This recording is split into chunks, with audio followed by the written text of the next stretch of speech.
Une petite équipe s'est alors formée autour du projet. Il nous fallait trouver une personne qui puisse nous fabriquer rapidement des nichoirs avant que Monsieur Mésange ne commence à prospecter pour trouver un futur endroit où établir son nid. Nous sommes chez Jean-Claude Sautier, l'homme le plus passionné que je n'ai jamais rencontré. Profitant de sa retraite, cet ancien ingénieur est passé de la surveillance de gigantesques barrages au plaisir de découvrir les petits oiseaux. Il passe beaucoup de son temps à leur confectionner des nichoirs et des mangeoires originaux et de belle qualité. Il ne cesse d'apporter des modifications à ces nichoirs et mangeoires. Il les pare de belles couleurs, il les monte sur un long pied pour les mettre à l'abri des chats et autres prédateurs. Les mangeoires sont ouvertes sur les côtés ou possèdent un petit toit en plastique transparent, ce qui évite aux oiseaux d'être surpris. Ils sont très appréciés par leurs locataires. En une semaine, M. Sautier nous a fabriqué 12 nichoirs. Véritable œuvre d'art, travail parfait. Parions que ces logis 4 étoiles seront appréciés par nos compagnons.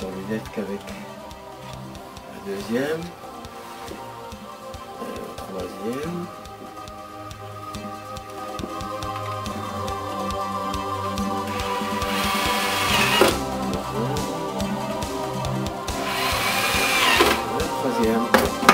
Et voilà.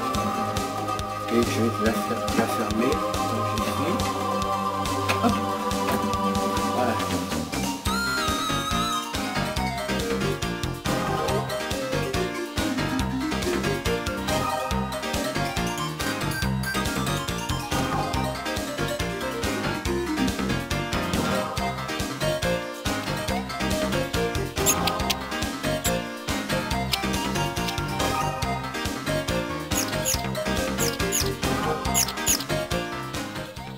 Mais le temps presse.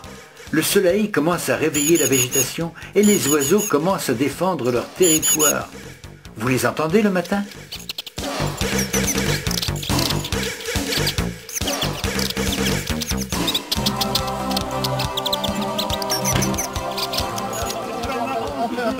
Ce samedi de février 2006, tout le monde est à l'heure. Joël, un des jardiniers de la ville de Ploufragan, Stéphane, Jean-Noël, Nelly, Philippe, René et moi-même. Monsieur Mahé, maire adjoint responsable de l'urbanisme, de l'environnement et du cadre de vie de la ville de Ploufragan, les représentants de l'association des commerçants du Carpon et monsieur Jean-Pierre Morin sont également là.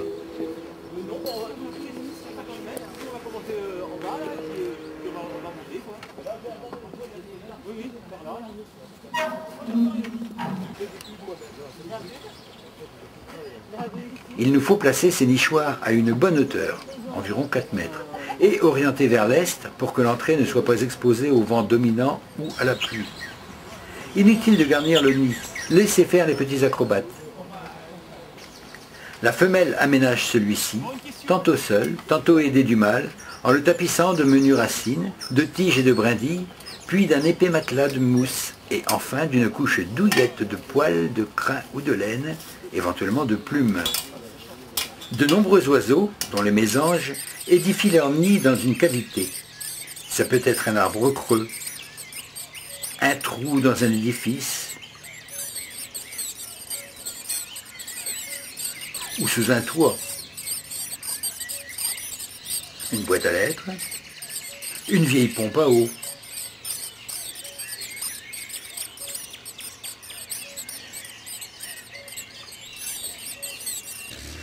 Malheureusement, ces cavités naturelles se raréfient de façon alarmante car les arbres creux sont arrachés, les bâtiments impeccablement rénovés. Même si le milieu offre des ressources alimentaires suffisantes, il ne présente alors plus les sites favorables à la nidification.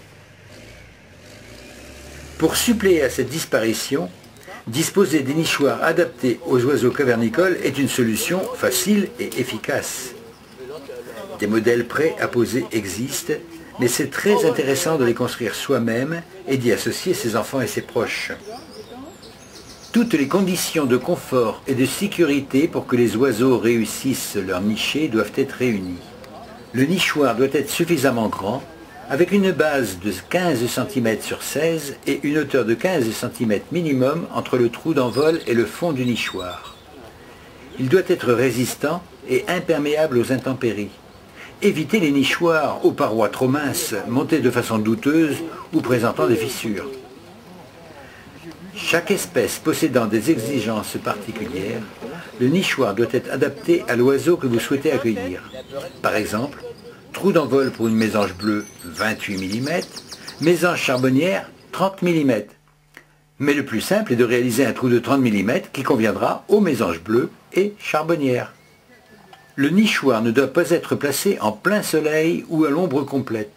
Trou d'envol doit être à l'opposé des vents dominants et le nichoir légèrement penché vers l'avant pour protéger les oiseaux des intempéries. L'orientation est du trou d'envol est conseillée. Le nichoir doit être installé de préférence dans un arbre, à peu près à 3 ou 4 mètres de haut, hors de portée des curieux à 2 ou 4 pattes.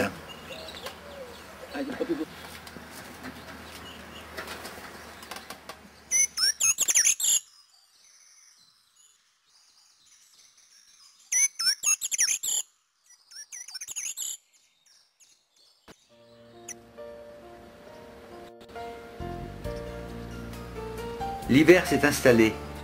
Il neige sur la Bretagne en ce début d'année 2006. Ce n'est pas coutume. Les oiseaux doivent s'habituer aux rigueurs de la saison. À la mauvaise période de l'année, les oiseaux consacrent la quasi-totalité de la journée à rechercher de la nourriture, notamment pour résister au froid. Et ce n'est pas facile. Leurs besoins énergétiques pour maintenir leur température corporelle augmentent tandis que les ressources alimentaires diminuent jusqu'à devenir rares ou non accessibles à cause de la neige ou du gel. De plus, les jours sont courts, ce qui leur laisse beaucoup moins de temps pour rechercher leur ration quotidienne.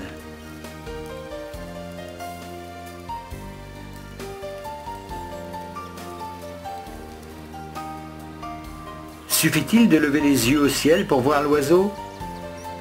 Si c'était si simple, on apprécierait moins la découverte fugitive d'un oiseau qui s'offre enfin un spectacle. Plus il y aura de promeneurs à découvrir le merveilleux peuple des oiseaux, plus il y aura de monde à prendre conscience de la nécessité de le protéger. Partons donc ensemble à sa rencontre avec la discrétion qui s'impose. Nous allons vivre d'inoubliables heures de complicité avec ces animaux qui symbolisent la liberté, les oiseaux.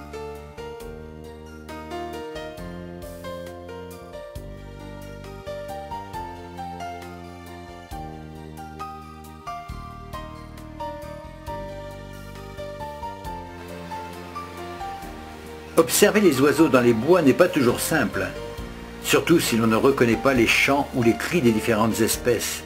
Tout au plus pourra-t-on apercevoir quelques silhouettes furtives ou entamer une partie de cache-cache avec un pic récalcitrant. Pourtant, les oiseaux des bois ne sont pas inaccessibles et un peu de patience associée à quelques techniques simples permettent de merveilleuses rencontres. Ainsi, le naturaliste débutant aura intérêt à commencer sa recherche dans les forêts pendant l'hiver, quand l'absence de feuillage facilite l'observation.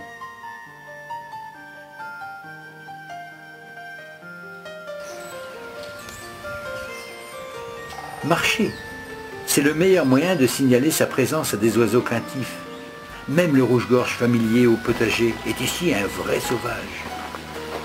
L'idéal est de s'installer à proximité d'une clairière et de se faire oublier. Très vite, les mésanges reprendront les explorations qu'elles pratiquent en bande l'hiver.